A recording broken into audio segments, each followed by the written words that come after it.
Hey guys, welcome back to another video. Today we are going to be playing Magical Musket Eldlich. Now this deck is really great because if you draw your magical musket monsters, they also trigger when any spell or trap activate in the same column, not just magical musket spells or traps.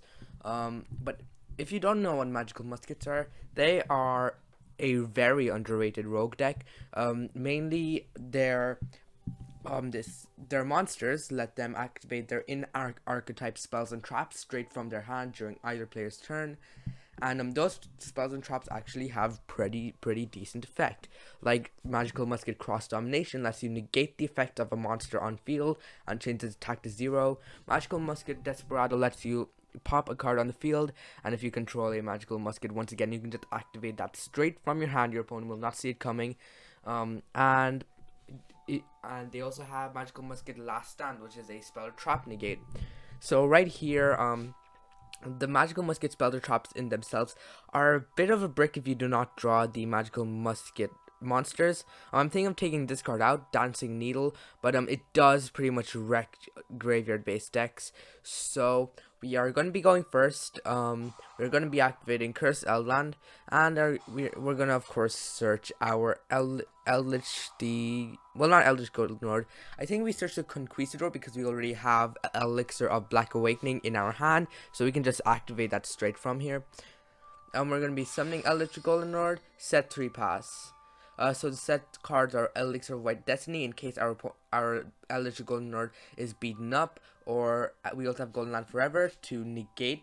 I like to tribute my Golden Land spells or traps for the activation of Golden Land Forever. Not only do we get a pop, we also get an extra negate. So we're up against pure Blackwings. Let's see how they do. Upstart Goblin. He's going to be normal summoning the Zephyros, special summoning, going into Assault Blackwing, Chidori the Rain Sprinkling. Wow. No Blackwing player uses this. Like, realistically, I've never seen Blackwing player actually use this. I mean, the only decent thing it has about it is its floating effect. When it's destroyed, you can target a winged beast synchro monster and summon it. He doesn't even have any winged beast synchro monsters, so I can just pop it with Conquistador, and it's gonna be going away.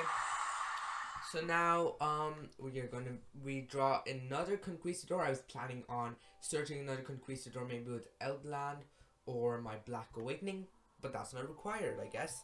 So we are going to be activating Eldland, search another Eldritch Golden Lord, and then we're going to use his effect, discard stuff. I mean, we're going to search another Conquistador anyway, there's no use.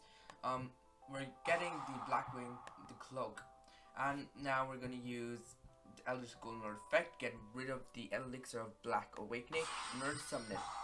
And now Black Awakening will set Conquistador from our deck, and then White Destiny will be setting Huaquero straight from our deck.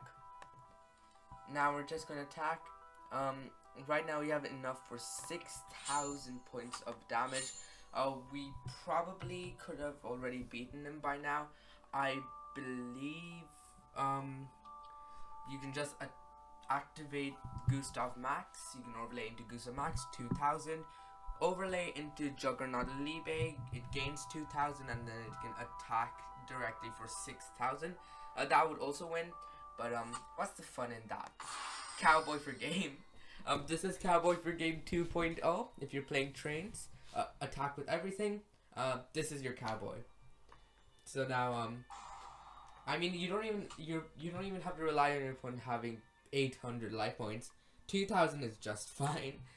So do we win? I guess. Eldritch OTKs. We didn't get to see a bit of the. We didn't get to really see the magical musket side, but I think this next replay should demonstrate it pretty well. So right here, I don't think I drew any magical muskets again, apart from Cross Domination. Probably, arguably the best magical musket card there is. So we have Eldritch Golden Lord, Cursed Eldan, and other stuff, I guess. So we're going to be activating the Cursed Eldan. we will get to search the Conquistador. We're gonna activate Eldritch Goldenor, discard it, and Dark Ruler no more in order to I get to graveyard. Then we're gonna mill Huaquero, and Huaquero will be setting Elixir of White Destiny. Our opponent, I think he's playing Agents. He's playing Agents. A deck that I believe last saw play 20 years ago.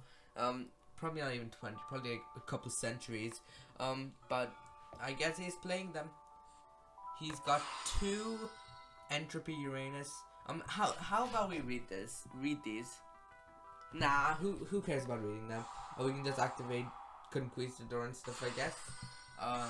Well, why read them when you can just destroy them? So we draw another Dark Ruler no more. I main deck Dark Ruler no more.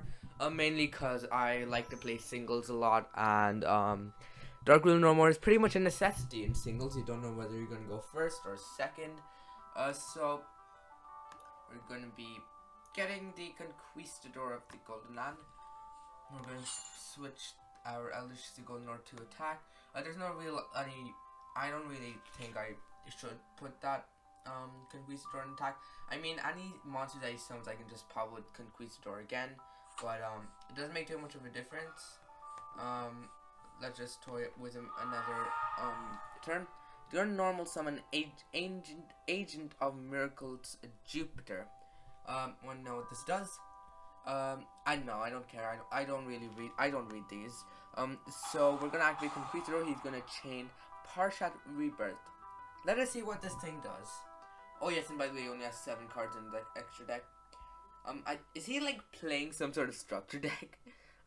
So he activates Parshat Rebirth, and when an effect is activated, reveal a counter trap in your hand, discard a card, pay 1,000, and after all of this, shuffle that card in the deck, and then you can summon 1 Parshat monster from your deck or extra deck. What does he have in his extra deck? Nothing. So I don't even think he had any Parshat monsters. Cause watch this. I'm gonna chain Golden Land Forever to negate.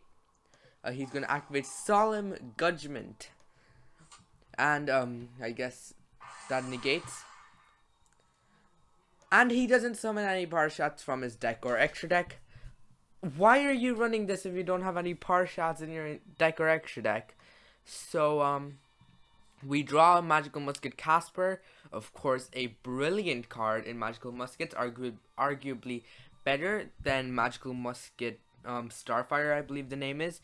Casper, when a spell trap is activated in the same column as it, you get to search a Magical Musket card. And for Starfire, if a spell trap is activated, you get to summon a Magical Musket from your deck. Some situations Casper is better, some situations Starfire is better. But in this situation, Casper is definitely better. And well, not in this situation. Probably Starfire would probably be better because you do get to swarm the field a bit and you do get to attack. But what Casper can do is he can search the spells and traps too. He can search the Trident of the deck, Desperado. He can search practically the spell trap negate of the deck. Our good friend Last Stand. There are lots of uses for Casper. Not only that, their link is also very overpowered. So we are just going to normal summon Casper, activate Cross Domination, and I guess negate that, and he will let us search a copy of Desperado. But we are well over lethal right here. We can just attack for game, because he did waste a lot of life points on that Judgment. So I guess we'll go into our final replay here. So right here, we are up against Subterror, everybody's favorite deck, and we're gonna do stuff, I guess. We're going to get to draw 2. We draw into an Eldland. I probably should have normal summoned my Starfire before activating the Eldland. I realized that because Starfire triggers whenever any spell trap is activated, which is something you people can probably take advantage of. So I was pretty dumb I didn't activate some Starfire and then activate Eldland, but that's perfectly fine. and we do have another Eldland in our hand anyways, so we're going to get to search a copy of Eldlich the Golden Lord. Eldlich will discard it, and I believe, yes, he discarded the Conquistador to get rid of Cursed Eldland. Now, I could have discarded the Golden Land Forever too, but I do like my negates. I value tributing to negate over just popping. So we're gonna activate another Eldon just to trigger our Starfire, and we can just summon a copy of Casper. We're gonna set a Golden Land Forever in the same column as Casper, so that whenever we activate it, we can just do stuff. He drew 2 Guru, 2 Final Battle, and a Fiendus. Pretty decent in my opinion. Let's see what we can do against this. We're going to get to set a copy of Scarlet Sanguine and a copy of White Destiny. Scarlet Sanguine just to get the Eldritch out of our deck, and White Destiny in case we don't have any Eldritches on the field to activate stuff like our Golden Land Forever on. So let's go ahead. He's going to draw for turn. He drew Hidden City. He's probably got a really good hand in terms of Subterrors. So we're gonna be chaining Scarlet Sanguine, summoning our Eldritch to Golden Lord. Next, we can go ahead and normal summon Guru. He's gonna normal summon Guru. I believe Fiendus negates the activation. Yup, he does. Now, he's gonna be using Guru to target. I'm not sure. Could he activate Subterror Guru? I guess.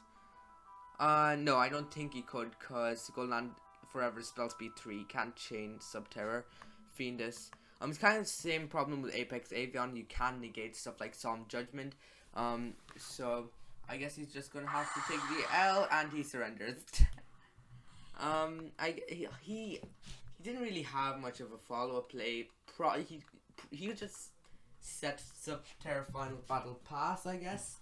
I also had another Elixir of White Destiny in case I ever wanted to get back that Eldritch. I'd probably just send that to the graveyard for in terms of Eldritch. I had a Cross Domination on top, which is of course a quick monster negate. I could activate in the same column as Casper, which would lend me another search, probably for a card like Magical Musket Desperado, a super duper strong card. But right here we get to see Magical Muskets, I guess.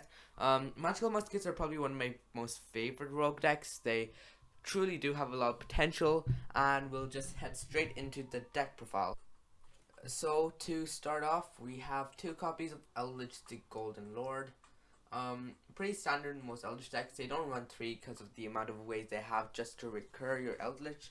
Triple Starfire, 2 Kid Brave, triple Casper. I was thinking of switching out the Kid Brave because Kid Brave pretty much discard Magical Musket, draw 2, which also helps in drawing my Eldritch engine. So I might take the Kid Brave out, but in my opinion, he's probably the 3rd best. Probably tied with stuff like Doc. Doc can pretty much Magical Musketeer Doc can recur resources from the graveyard, which I guess is great. I might also consider taking out this Magical Musket side Dancing Needle as a side deck option more than a main deck option. But Dancing Needle is pretty much an incredible card against the top meta decks of today, mainly being just Eldritch and Invoked. So we practically only have 10 monsters. We have a lot of ways to get a monster out on field in forms of Elixir Black Awakening, Scarlet Sanguine, Cursed Eldland, just so many ways. Triple Pot of Extravagance, we don't need our extra deck too much. We really just run this stuff here. Triple Dark Ruler, no more. I didn't put in a Call by the Grave, mainly because we do have more than one way to get our we don't really mind getting Ash, to be honest. Like, what are they gonna Ash? The Starfire? Like, normal summon Starfire, do stuff, try to bait out the Ash, and then drop an Elixir of Black Awakening on them. Oh yes, and Elixir of Black Awakening. I run 3 because for this deck I am following the PPG ban list. If you really want a good deck, then you should try this right here, just 3 Scarlet Sanguine. I took out 1 Dancing Needle, mainly because it's more of a side deck option. It's pretty much uses against other top meta decks like Adamancipator, and Altergeist. I believe those are kind of doing well right now, but this is a variant you can have if you're not abiding the PPG ban list. No extra cards, just put in the extra 2 Scarlet Sanguines, cut down on a Black Awakening, cut down on Dancing Needle. We have triple cross domination. It's practically an impermanence for the deck, and not only does it negate the effects, it also changes its attack to 0. Next we have 1 White Destiny. I really like this out of 1. You could bump this up to 2 if you really like it, but 1 is probably the best number in my opinion. 3 Curse Eldland. It searches probably a quarter of your deck. Eldlich, the Golden Lord, can pop Curse Eldland, get stuff into your graveyard, stuff like stuff that can pretty much recur your Golden Lord, such as Conquistador or Huaquero. I will get to them later. Triple Scarlet Sanguine. It's the best elixir in the entire deck. Pretty much you win if you're able to resolve this. Not only do you get to use this on your opponent's turn, it's also a really good way to splash your Eldlich engine into other decks too, because then you don't have to go into the problem where you're locked into other zombies for the rest of the turn. We have triple. We have double Desperado, which is a quick which it's practically a Trident. Quick effect, target 1 card on the field destroyed. I mean, it's not really a Trident. Mainly, it's a Trident if you control a magical musket monster. Once again, if you really want to, you can just put the Dancing Needles in the side deck. Just put in the Dancing Needles in the side deck. And you can go ahead with 3 Desperado. So that is a play I kind of like, putting your stuff in the side deck. Well, you don't really need 3, maybe 3 if your opponent is super reliant. In that case, you might want to take out a couple of Desperado. But I guess that's that. We have triple Conquistador of the Golden Land. Of course, Conquistador is a very powerful card. Getting you those free pops. On top of that, it's just a searchable. I was thinking of maybe taking down 1 Conquistador, putting up 2 Golden Land Forever, but I really like the Conquistador, because Golden Land Forever doesn't really synergize that. I mean, does synergize well with other cards such as Conquistador and Huaquero, but if your opponent activates a spell or trap, just like Lightning Storm, you can't really respond. Well, you can respond with Golden Land Forever to negate it, but then your other Golden Land spells or traps will pretty much be dead. That's why I don't like to. I only run 2. We have 2 Huaquero. Once again, it's really good against the graveyard-based decks, especially against the mirror match like Eldlich, or it also works against stuff like Invoked. So that's really great, I guess. We have 2 copies of Last Stand. Last Stand is just a spell or trap negate. And we have 2 Golden Land Forever. It's an Omni negate at the cost of tributing zombie monster. Best part about this is that you can also tribute your Golden Land spell trap that turn into monsters, which is super great. Our extra deck, it isn't too special. You can change up the extra deck however you like. This is my extra deck right here. 2 Libe, 2 Gengardai, 1 Gustav Max. I think Gengardai is probably better than Gustav Max because Gengardai it's also pops as well as inflicting 1000, and I think the pop is probably more valuable than the extra 1000 damage. 1 Avermax, it's practically a towers if you summon it using IP Masquerena. 1 Unchained Abomination, probably one of the most aggressively designed Link monsters, and that's what I like about it. I guess it's also a really great boss monster too. We have 1 copy of Boral Sword for the ODKs, 1 copy of Access Code. I mean, at most you can probably get about 1 pop, I guess, with Musketeer Max, or 2 if you have IP in your graveyard too. Access Code is pretty much a powerhouse once it hits the field. Your opponent can't even respond to its effects because all of it is spell speed 4.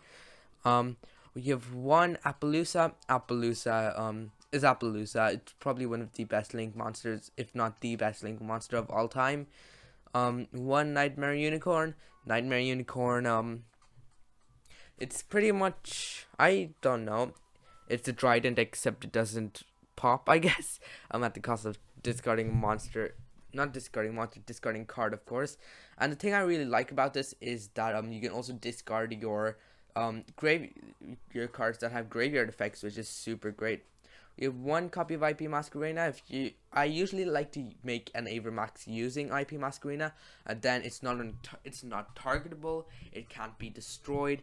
It's impossible to take it down by battle, and it has an incredible floating effect. Even if it does get kaiju'd, you can shuffle something back into the deck. And finally, to top it off, we have triple Musketeer Max. This is probably the only good card you really want in this deck. Musketeer Max not only can it generate a massive amount of advantage maybe on your second turn, as you saw with that Subterror player. If he maybe said a bunch of stuff and passed, I would probably go into a max. And if you want to go over max, I'll just go over him quickly.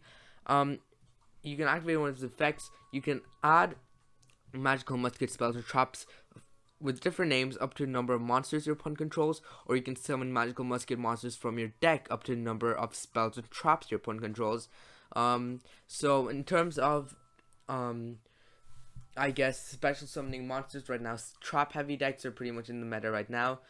So I guess that will work. Also, if you're up against something like Adamantipator and you Dark Ruler no more of them, you can use its effect to add stuff, I guess. You can add stuff like Last Stand, Desperado, Cross Domination to absolutely obliterate their board in tandem with Pops and with the effects of Eldlich the Golden Lord.